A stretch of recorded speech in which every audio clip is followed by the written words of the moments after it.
And here we are. Good evening, nerds around the world. Welcome to episode 147 of the Nerds United One podcast. I'm your host, Paul English, and we have a fantastic show for you, like always.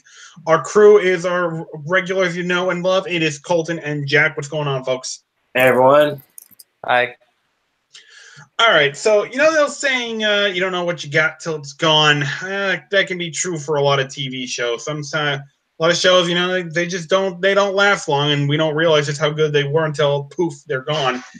And we all, you know, we like to see them come back. Some come back. So for this show, we are going to be discussing our personal favorite TV shows that kind of had a short run, you know, only lasted 2-3 years, and thought, you know what, they could have done a lot more with this. Can we please bring this back at some point? So it's an interrogation format. You know how this works. So let's get it started. Colton, what's your show? My show is the Nickelodeon TV series Space Cases. It premiered March 2nd, 1996, and ended January 27th, 1997. I do not remember that one, and I watched Nickelodeon a hell of a lot during that time. Thanks to Star Trek Voyager, but with on a kids network. Okay, Jack, what's your show? Flash Forward. Okay, and mine is The Critic. All right, so you know how the form goes. Here we go. Colton, you're on the hot seat. Jack, what's your first question? Is there something that you wanted to see happen or a question that you wanted to see answered that wasn't answered because the show ended? Yeah, so it's a little complicated, but long story short, the first season ended with supposedly the death of a main character. But as the season, right at the very end of the season, we found out that that main character had actually been saved and had sort of been sucked into this other dimension. It makes sense in context. But because the show ended, while we found out that she was fine, we never actually got to see them go to that dimension and rescue their friend. So that's something I would have liked to have seen them do. Okay. My first question, Colton, is for those who aren't familiar with it like me, can you explain what the show's all about? Basically, picture Star Trek Voyager, but on a kids network, to put it simply. It follows this group of kids that they find these space cadets. They discover this mysterious spaceship, so they decide to, like idiots, sneak aboard it. Then through a series of unfortunate events, that the ship winds up getting sent light years away from Earth, and so it'll take at least around maybe a decade or so for them to get back home. And so along the way, they go on these terrifying adventures. One of them nearly dies, as I pointed out, and while the show was, you know, your typical Nickelodeon cheesiness, it could get pretty heavy every now and then. Like I said, with the aforementioned near death of one of the main characters in the first season, and actually she was going to die, but Nickelodeon said no because they thought kids couldn't handle the death of a character. Oh boy, I mean, by that point, I'm pretty sure we had already seen Mufasa and Littlefoot's mother die, and Bambi's mom get killed, so I think we were pretty good on it. I think we were pretty used to seeing characters dying and whatnot. But yeah, that's what Space Cases is in a nutshell. Interesting. Okay, Jack, did you have another question? Yeah, did you have a favorite moment from the show? Yeah, so it's season 2, episode, I believe it's episode 7. Let me, that 1, 2, 3. Whatever. It's early on in the second season. So the main characters, they had been stranded on this planet for a while because of these 3 kill cruisers, and because they were stranded on this planet for a while, but they were finally managed to get off it. But as they were about to take off, these 3 ships that were being flown by the main villains of the series, that they call them, they were in these kill cruisers, and they had them surrounded, and the main character, who was actually played by the same guy that plays Zack on Power Rangers in the first season, he decides that he's not going to let the kill cruisers intimidate them. He says, I'm tired of running away, all right? I'm going to ram this ship right down their throats. And then he sets the ship on a collision course with the lead cruiser. Everyone's like, are you crazy? And he says, no, I just want to see who's chicken. And so the ships all open fire on him, and he's like, now you see us, now you don't. And then he dips the ship down, and the ship manages to avoid all 3 blasts, and the blast instead hit the 3 kill cruisers and blow them all up. That was awesome. Okay. I actually don't have. Okay, you know what? Let me ask you this. Okay. Is there a particular reason why you'd like to see this show come back? I would have liked to have seen it come back. Not in a X amount of years later thing, but just them being able, if they could have picked up where they left off. I would have liked to have seen it come back because I think for a Nickelodeon show that the way they were able to actually get pretty heavy at times, I would have liked to have seen them. I would have liked to have seen the culmination of all this. This because see just how much deeper they could actually. Or heavier with the show they could get for a kids network and whatnot, and I would have liked to, and I feel like it would have been a cool show to actually get closure for because it's one of the few, would have been probably one of the earliest shows kids would have seen with an actual with a story arc and whatnot that would have had a definitive closing to it. So and not getting that closure sucks as fans of Firefly know. Fun fact: the actress that plays Kaylee was actually on this show as an engineer. Foreshadowing. Okay. Jack, did you have a final question? I don't. All right. I am too. I'm all set. So, Colton, you are good, which means Jack, you're now on the hot seat. And I'm coming back to you, Colton. So what's your first question for Jack? Okay. So, much like you asked me, are there any loose ends that you would have specifically wanted to have seen actually, answered if they could have continued? Yes, and it's something I still think about because it's one of those where it's like, you better do another season, and it's like, series finale, so fuck you, audience, you'll never So basically, the plot of the show is that these people have show is called Flash Forward, and they flash forward in time, and in the end of the at the end of the series finale, they're all trying to prepare because they know another one is happening. And another one happens, and they all see the future. And one of the things is the main guy, or one of the main guys' name is Mark, and he's been investigating what has been going on, like who's doing this. And he finds out that the building he's in, because he's like FBI, and that the building is going to explode. And it shows that, he's running in to do something, to get his research or something. And it shows the building collapses, but it ends with a flash forward of someone saying, "We found him," and it's years later. So everybody's assuming, oh, so the guy we think is dead, Mark, is alive, and it's like, well, you'll never find out if he made it or not. So I really like to find out if he made it out. All right.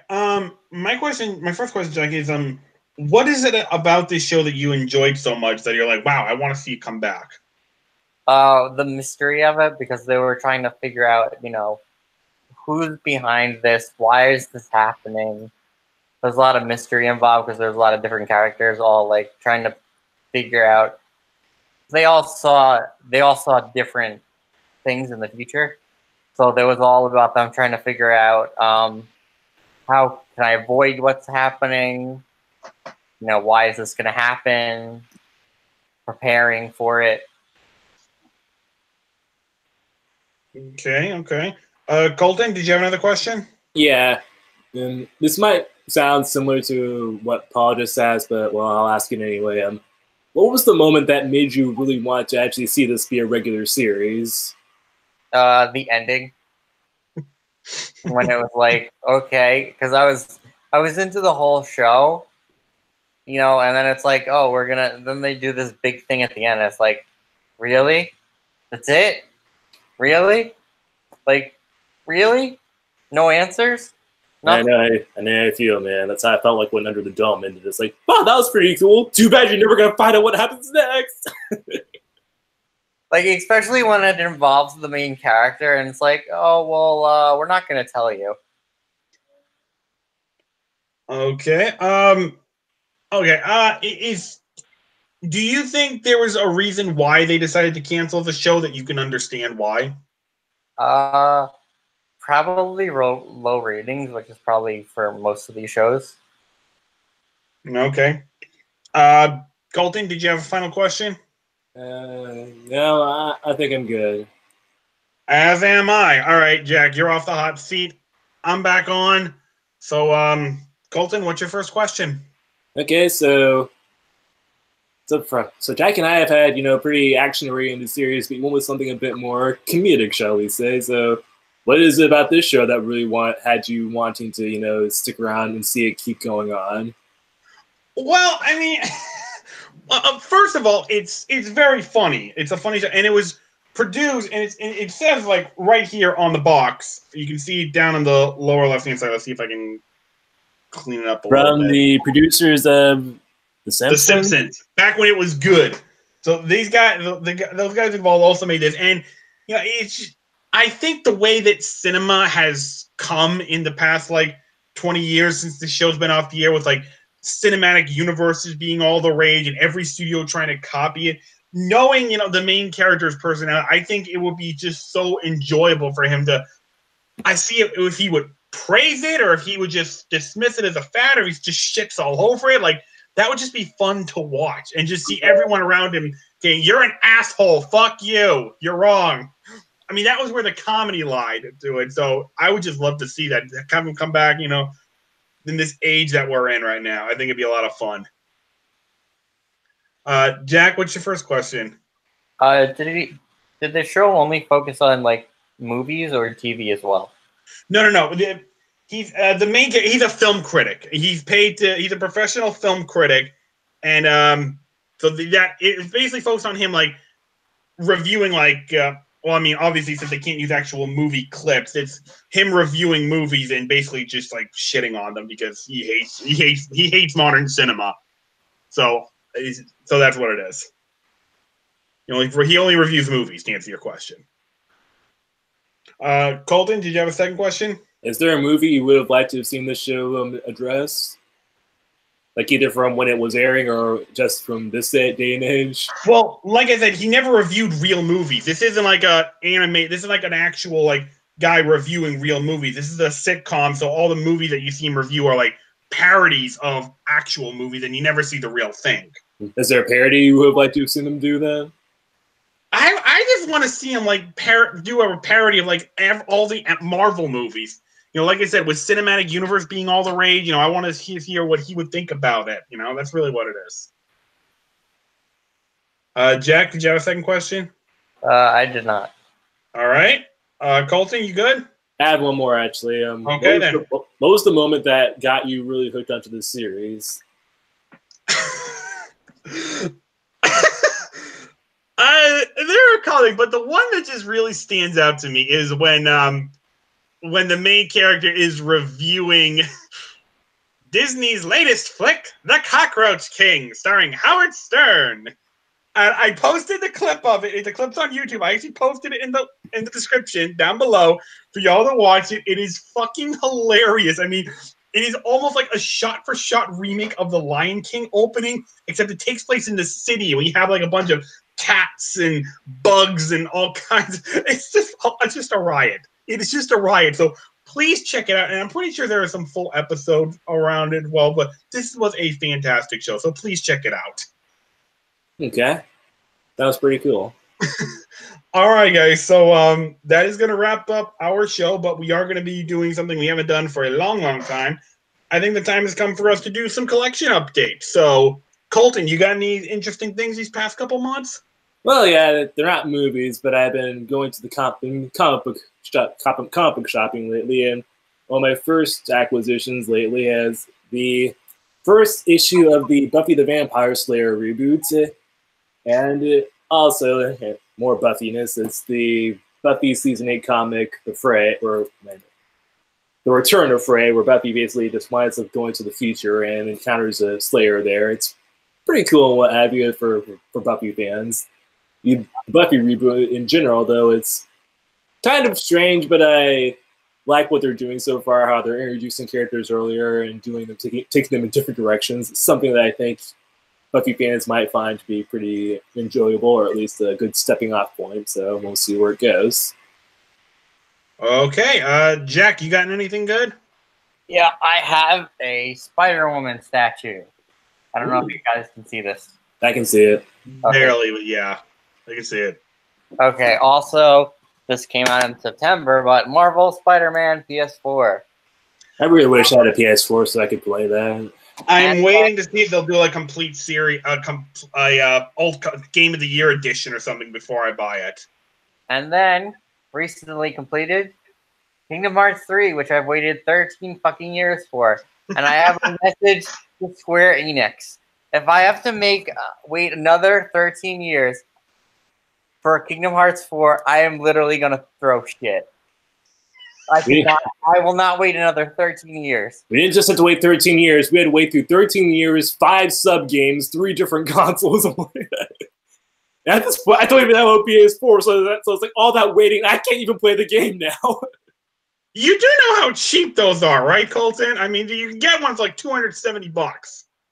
Yeah, I know, but it's like you reach a point where it's like 200. So I know it's cheap, but I'm cheap myself, so yeah. And don't do taxes, tax returns. That's what it's there for. And wait, I'm sorry, no, don't do that. Save up your money for DC. You're gonna have to wait, so we're gonna throw in some sub games, just the whole do over. It's like, no, I want Kingdom Hearts 4, and I want it. All right, okay. I've actually gotten a couple of things. First one, if I've shown it off already, I apologize. I can't remember, but I picked up Courage the Cowardly Dog, the complete series. I fucking loved this show so much as a kid. It was so fun. The animation was talking about, and there were moments when they would legitimately scare the shit out of me. This could be a really spooky show at times. So, yeah, fantastic show for the watch. Speaking of that, what is your favorite episode? Of what? Courage. Oh my God! There's so many good ones, but I kind of have to go with the the cursed flab of King Ramsey. I mean, I remember seeing that for the first time. I'm like, that's scary. I have 2 favorites. One is where the robber goes into their house and he thinks he's part of the family. Oh, that was a great one. And he makes them go rob and go to the statue. And then the other one is when Muriel turns into a child and Courage has to make her mac and cheese. Yep. More mac and cheese, less cheese, more macaroni, less cheese. I hate macaroni and cheese. I love how pissed off Courage looks like every time he has to keep going back and fixing it. It's like, even Courage is like the nicest character ever, but even he has his breaking points. All right, so there's that. What else have I got? I also picked up Reign of the Supermen. Still need to watch it, but I've been anxiously waiting this since the death of Superman. Okay. I picked up Venom as well. Caleb and I saw this together a couple weeks ago. Venom. Wow, boy, was that a weird movie. it was a mess, yeah. I also picked up Ant-Man and the Wasp.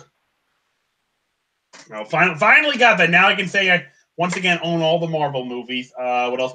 Okay, I did pick up this Scorpion King 5-film Blu-ray set right here. So all 5 Scorpion King movies. Very nice. 5?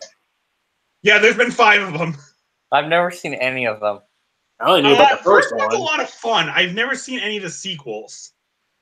I know The Rock was in one of them. Yeah, he was the first one. And then the last one, I got this 3-pack of the 3 Expendables movies. Need to find someone to watch this with me because from what I've heard about it, it's probably better if I see this with somebody instead of watching them by myself. 1 and 2 are really good. I never saw 3. Well, from what I heard, the 3rd one was atrocious. So I heard they had to. I heard it was like PG-13 and it's separate for that or something like that. Yeah. All right, guys. So that is going to be our show for the night.